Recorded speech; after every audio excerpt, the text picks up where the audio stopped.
Me friends and ఫ్యామిలీతో సరదాగా బయటకు వెళ్ళటానికి కారు లేదా అయితే వెంటనే ఈ నెంబర్కి కాల్ చేయండి. సుమన్ టీవీ ప్రేక్షకులకు నమస్కారం. నేను మీ రేవంత్ చలమల. సో ఈ సంవత్సరం మనకి మ్యూచువల్ ఫండ్స్ ఎలా పర్ఫామ్ చేశాయి అని ఒక విషయాన్ని రివ్యూ చేసుకుందాం. సో మనకి ఇంకా ఒక 4 ట్రేడింగ్ సెషన్స్ పెండింగ్ ఉన్నాయి. బట్ స్టిల్ ఈ డేటాస్లో పెద్ద ఎత్తున చేంజెస్ రావు కాబట్టి ఒకసారి అసలు మనకి mid cap, small cap, large cap అసలు ఏవి బాగా పర్ఫామ్ చేశాయి, అండ్ థెమాటిక్ అండ్ సెక్టోరియల్లో ఏవి బాగా పర్ఫామ్ చేశాయి, సో ఎటువంటి సెలెక్ట్ చేసుకుంటే మీకు ఏం ఆపర్చునిటీస్ ఉంటాయి అనేది మీకు కూడా కొంతవరకు అవగాహన ఉంటుంది. ఎటువంటి రికమెండేషన్ ఇవ్వను, నేను కేవలం దీన్ని ఎక్స్ప్లెయిన్ చేసే ప్రయత్నం మాత్రమే చేస్తాను. సో లాస్ట్ 1 yearలో మనం గమనించినట్లయితే లార్జ్ క్యాప్లో మనకి వైటోక్ అనేది నెంబర్ 1 పొజిషన్లో 17% డెలివర్ చేసింది. అండ్ దానికి సెకండ్ పొజిషన్ దానికి దాదాపుగా 2% గ్యాప్ ఉంది. సో దాని యావరేజ్ మనం తీసుకోలేము. And if you can see మనకి యావరేజ్ రిటర్న్ వచ్చేసరికి 12 to 13% మాత్రమే మనకి లాస్ట్ 1 yearలో రిటర్న్స్ అనేవి డెలివర్ చేయడం గమనించాం. అండ్ మనకి one of the worst performer ఒక రకంగా ఐసిఐసిఐ ప్రుడెన్షియల్ బ్లూ చిప్ కేవలం 8% మాత్రమే అబ్సల్యూట్ రిటర్న్ అయితే డెలివర్ చేసింది. అండ్ 8% రిటర్న్ ఇచ్చింది ఉంది, మన దగ్గర 17% రిటర్న్ ఇచ్చినటువంటి ఫండ్స్ కూడా ఉన్నాయి. So and if you can compare, మన సహజంగా ఏదో పెద్ద పెద్ద కంపెనీల్లోనే ఐసిఐసిఐ ఇట్లా ఏదో ఒక పెద్ద కంపెనీ అని కాకుండా బ్రాండ్ తోటి కాకుండా ఇంటర్నల్ వాల్యుయేషన్స్ కనుక అనలైజ్ చేసి పెట్టగలిగితే మనకి టాప్లో ఉన్నటువంటి ఫండ్స్ అన్నీ కూడా చిన్నటువంటి ఏఎంసీసే. సో చిన్న పెద్ద అనే ఒక కంపారిజన్ తీసి పక్కకు పెట్టి వాటి యొక్క ఇంటర్నల్స్ ఎలా ఉన్నాయో చెక్ చేసుకొని పెట్టుబడి పెట్టండి. సో దీంతో కంక్లూజన్ ఏంటంటే large cap has delivered average 12 to 13% of returns, ఒక రకంగా 12 అని మాత్రమే చెప్పాలి. అండ్ దాంతోపాటుగా మిడ్ క్యాప్ సెగ్మెంట్ కనుక మీరు గమనించినట్లయితే మోతిలాల్ ఓస్వాల్ మిడ్ క్యాప్ మాత్రమే 51% యావరేజ్గా డెలివరీ చేసింది. అండ్ ఆ తర్వాత ఇన్వెస్కో మిడ్ క్యాప్ ఒక 41% డెలివరీ చేసింది. ఈ రెండింటికి మధ్యలో మనకు 10% వేరియేషన్ ఉంది. సో ఎటువంటి పరిస్థితులు ఈ రెండింటిని తీసుకోవద్దు. సో మనకి యావరేజ్ రిటర్న్స్ కనుక మీరు గమనించినట్లయితే 35, 34, 31, 30, 29. సో మనకి ఇట్లా రకరకాల రిటర్న్స్, యావరేజ్ రిటర్న్స్ అనేవి రకరకాలుగా కనిపిస్తున్నాయి. And one of the lowest పర్ఫార్మర్గా మహేంద్ర మాన్యులైఫ్ మిడ్ క్యాప్ మాత్రం మనకి అప్రాక్సిమేట్గా 20% రిటర్న్ అనేది డెలివరీ చేసింది. So on this base we can expect that 1 year average ఈ somewhere around 27%. So mid cap segment మనకు ఒక 27-28% మాత్రమే డెలివరీ చేసింది. సో సహజంగా మనం మిడ్ క్యాప్ సెగ్మెంట్ అనగానే అనలైజ్ చేసేటప్పుడు 51% క్యాలిక్యులేషన్స్ మొదలు పెడుతూ ఉంటాం, 51-41 అని. ఎంతమంది మనకి మిడ్ క్యాప్ ఈ పర్టికులర్ ఫండ్లో ఉంటారు? తక్కువ మంది. సో మనకు ఉన్నటువంటి ఈ టోటల్ ఫండ్ కేటగిరీస్ దాదాపు 23 ఫండ్స్లో ఈ ఫస్ట్ ఫండ్లో ఉండే వాళ్ళు తక్కువ కదా.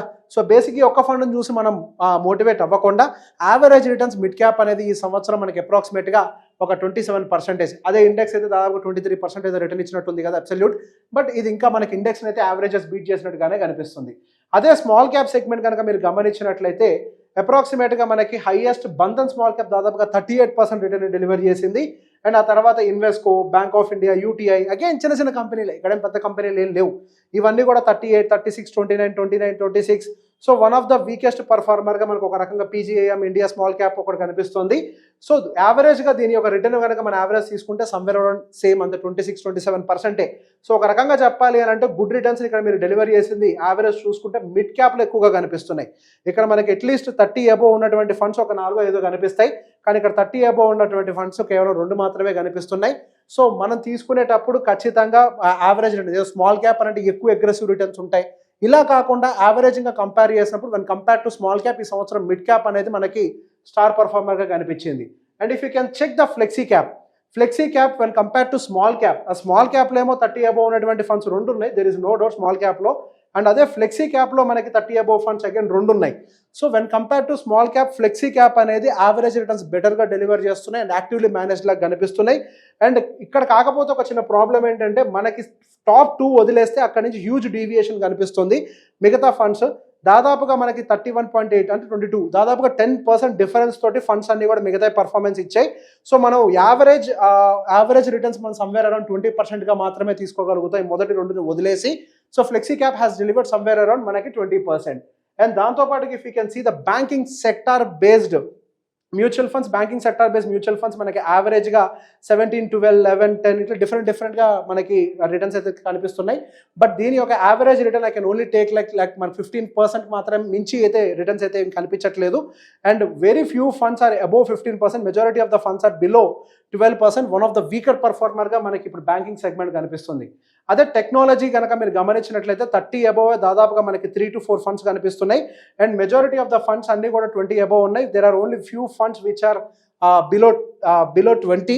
సో మనకి ఒక రకంగా టెక్నాలజీ సెగ్మెంట్ అనేది ఈ సంవత్సరం బాగా ర్యాలీ అవ్వనప్పటికీ యాక్టివ్ మేనేజ్మెంట్ వల్ల మనకి ఒక మంచి పర్ఫార్మెన్స్ అయితే టెక్నాలజీలో కనిపించింది. అండ్ అదే ఇన్ఫ్రాస్ట్రక్చర్ కనుక గమనించినట్లయితే there is a huge difference from the first fund to the second fund. దాదాపుగా మనకి ఒక 13-14% మాత్రం 13-14% డిఫరెన్స్ కనిపిస్తుంది. But the averages were very అంటే టాప్ ఫండ్కి అండ్ మిగతా ఫండ్స్ కనుక గమనించినట్లయితే యావరేజెస్ అనేవి హ్యూజ్గా డీవియేట్ అయిపోయినాయి. సో ఇన్ఫ్రాస్ట్రక్చర్ మనకి ఈ సంవత్సరం ఇండెక్స్ అనేది బాగా పర్ఫామ్ కొంతవరకు చేసిందిలే, కానీ మనకి కొంతవరకు మ్యూచువల్ ఫండ్ వైజ్గా మాత్రం ఆ ఇండెక్స్ ఎంత ఇవ్వగలిగిందో అంత మాత్రమే డెలివరీ చేసింది. అగ్రెసివ్ రిటర్న్స్ అనేది డెలివరీ కాలేదు.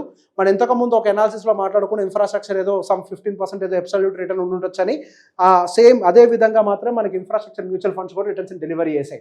And pharmaceutical one of the star performer, మనకి 47% ఆన్ ద హయ్యర్ సైడ్ మనకి హెచ్డిఎఫ్సి ఫార్మా మనకి క్లియర్గా కనిపిస్తుంది.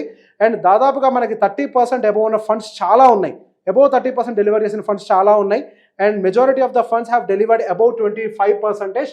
And one of the good performer in the sectorial is particularly the pharma sector. And దాంతో పాటుగా next consumption theme కనుక గమనించినట్లయితే there are only 2 funds above the 20 and majority of the funds have delivered 17-16% మాత్రమే. And రీసెంట్గా consumption థీమ్లో వచ్చినటువంటి cell of వల్ల maybe ఇవి కూడా ఎఫెక్ట్ అయ్యి ఉండొచ్చు. అండ్ దాదాపుగా మనకి 10% వరకు కూడా రీసెంట్ ఫాల్లో ఇవన్నీ కూడా ఎఫెక్ట్ అయ్యాయి. ఈవెన్ మ్యూచువల్ ఫండ్ కూడా దాదాపు 10% వరకు ఎఫెక్ట్ అయింది. One of the most affected is the consumption theme in the recent days. And దాంతో పాటుగా next we can check the business cycle funds. Business cycle ఫండ్స్లో కేవలం 2 మాత్రమే మనకి 20 అబోవ్ కనిపిస్తున్నాయి, Kotak and HSBC business funds.